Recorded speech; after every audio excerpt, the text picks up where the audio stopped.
I met Alan when I was a teenager. The first night I met him, he invited me to come home and stay with him if I ever needed a place, and I did. I went home with him that night, and on and off for many years to come, I had the happiness of living with him. I had the honor of being with him when he died. And April 4th, Friday evening, Peter Hale calls and asks me to come quickly. Alan is in a coma, dying.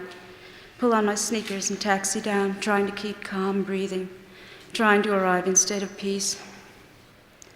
15 minutes after Pete's call, he opens the door to the loft, and I go to join those already gathered. I went and embraced Big Peter, Orlovsky, and Eugene, Alan's brother. About 20 friends talking in low voices, looking lost, comforting each other. After being diagnosed with inoperable liver cancer the previous Friday at Beth Israel Hospital, Alan had been told he had maybe 2 to 5 months to live. When I heard the news, for some reason I felt strongly that it would not be that long. I felt he would go very soon. He'd come back home Wednesday in good spirits, organizing things as ever, making plans for the coming days. But someone, I forget who, had said Alan personally felt that he had very little time left. A month or two, he thought. So Wednesday he was busy writing and making phone calls to his friends all over the world saying goodbye. Amiri Baraka said Alan called him and said, "I'm dying, do you need any money?" But Thursday, he was much weaker. He could hobble from bed to chair only with difficulty. There was a phone call from Italy. In the middle of it, Alan begins to vomit, throws up right there on the phone. "Funny," he says, "never done that before." Said he was very tired and wanted to go to sleep. He fell asleep and later that night had a seizure and slipped into a coma. He was alone. In the morning, Bob Rosenthal discovered him unconscious and called the hospice doctor, who came and told him that Alan had most likely had a stroke and had hours to live. The task of notifying family and friends began. Everyone had feared that as word spread there'd be a huge throng appearing at the loft, but that wasn't the case. People came and went quietly during the afternoon. Bob, Pete Hale, Bill Morgan, and Kay Wright, the office staff, were busy constantly at the phones, making and receiving calls. Shelley Rosenthal and Ronnie Singh helping with everything that needed doing. Eugene and several nieces and nephews of Alan's were there consoling each other. Larry Rivers came down from his apartment upstairs, wandering around forlornly in his pink, white, and blue striped pajamas. George and Anna Kondo and their little girl, Francesco and Alba Clemente, beloved friends of Alan's. Patty Smith sitting in tears with Oliver Ray. Bob and Shelley's sons, Alia and Isaac, Mark Israel and David Greenberg, 2 of Alan's young boyfriends, Simon Pettet, Philip Glass, June Leaf, Andrew Wiley, Stephen Bornstein, who'd flown up from Florida, a few others. I don't remember who all was there. I went to the back of the loft, and Raymond Foy stood looking pale and so sad. I told him he must be very blessed. He had spent so much time giving support and love to the dying. Henry Geldzaler, Hunky, Harry Smith. "Yes, but this is the big one, the hardest," he said. Alan lay in a narrow hospital bed beside the windows overlooking 14th Street. There were 2 almost invisible tubes coming out of his nose, attached to a portable small oxygen tank on the floor.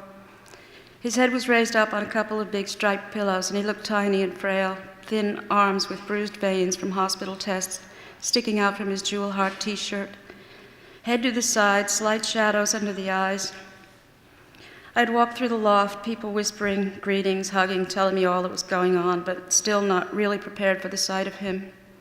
The windows were open, curtains waving softly.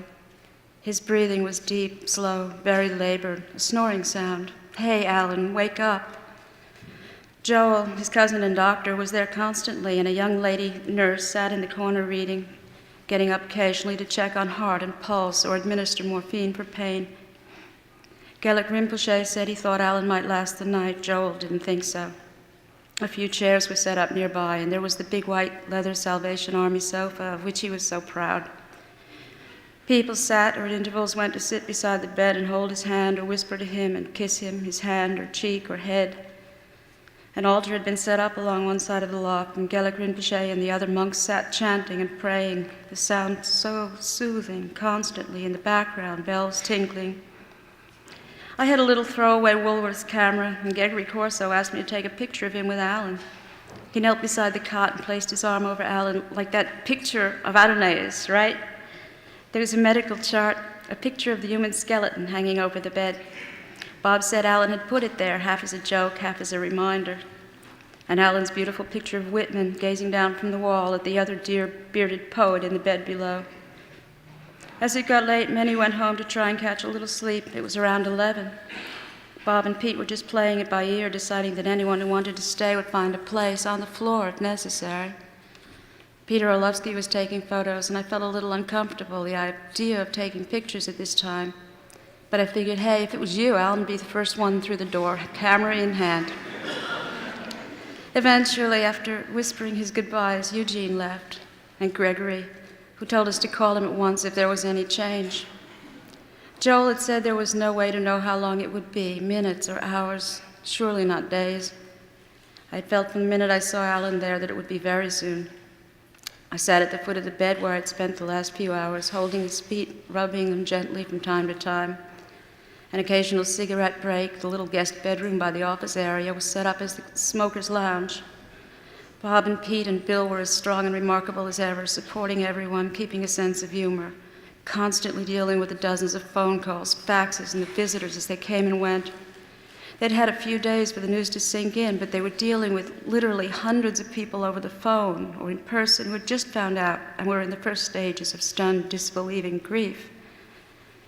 I had remained at the bedside, and it was now after midnight. I could not believe he still hung on, the breathing so difficult, the lungs slowly filling with fluid. Those who had been there all day were exhausted. It was down to a few now. Bob and Pete and Bill Morgan, Peter Orlovsky so bravely dealing with his pain, Strong Beverly holding his hand, David and Mark, Patty and Oliver there together all day trying to be brave and sometimes giving way to red-eyed tears. Simon Pettet sitting beside me for hours. Alan's feet felt cooler than they had been earlier. I sat and thought of the 33 years I'd known him, lived with him, my second father.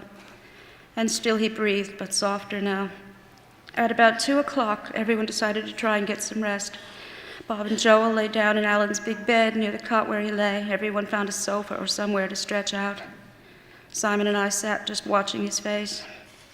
Everyone was amazed at how beautiful he looked, all lines of stress and age smoothed. He looked patriarchal and strong. I had never seen him so handsome. The funny-looking little boy had grown into this most wonderful-looking man. He would have encouraged photos if he'd known how wonderful he looked. But so tiny. He seemed as fragile as a baby in his little t-shirt. Then his eyes opened very slowly and very wide. The pupils were wildly dilated. I thought I saw a look of confusion or bewilderment. His head began to turn very slowly, and his eyes seemed to glance around him, gazing on each of us in turn. His eyes were so deep, so dark, but Bob said they were empty of sight. His mouth opened, and we all heard as he seemed to struggle to say something, but only a soft, low sound, a weak ah, came from him. Then his eyes began to close, and he sank back weakly onto the pillow, his eyes shut fully. He continued then to struggle through a few more gasping breaths, and his mouth felt open in an O. Joel said that those were the final moments, the O of the mouth, the sign of approaching death. I still continued to stroke his feet and thin little legs, but the Tibetan Buddhist tradition is to not touch the body after death. So I kissed him one final time and then let go. At 2:39, Joel checked for vital signs and announced that the heart, so much stronger than anyone knew, had stopped beating. A painless and gentle death. The thin blue sheet was pulled up to his chin, and Peter Hale brought over a tiny cup and spoon and placed a few drops of a dark liquid between Alan's lips. It was part of the Buddhist ritual, the last food. Bob put his hand over Alan's eyes and said the Shema. We all sat quietly in the dim light, each with our own thoughts, saying goodbye.